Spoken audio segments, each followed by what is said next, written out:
Hi, it's me again with Corel Roll Tips and Tricks. I said yesterday it was going to be the last one on this, but this diamond pattern keeps intriguing me. And I just did one, and if you didn't watch it, where we did this and we slanted the lines, well, I started thinking, you don't even have to do that.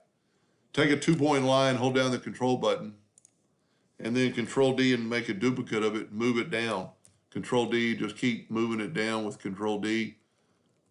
Then take all this, let me zoom in here so maybe you can see it better. Take all this and group it together, Control G, and then Control D and make a duplicate and rotate it 90 degrees. Now you don't have to probably do this, but you could clean up these lines by just cutting through with the virtual segment delete key. And then Control G and group it together, but rotate it on a 45-degree angle.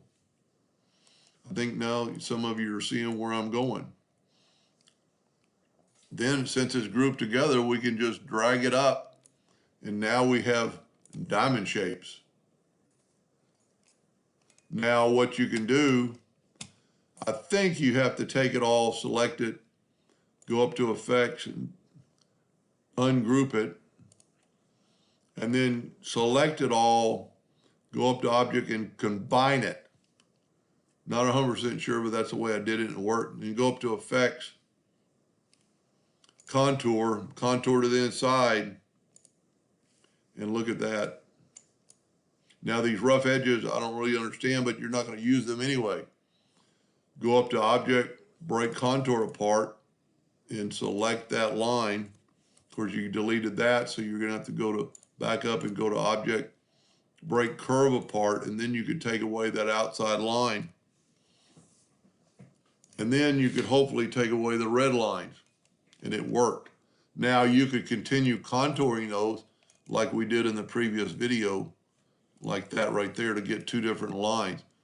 But that might be a lot easier for some of you to do that. Now, one other thing, and I'll just leave it alone.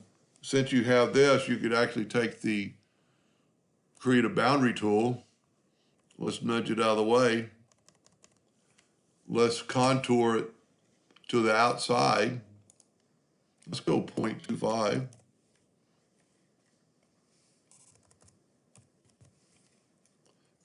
And that gave us a boundary of that diamond.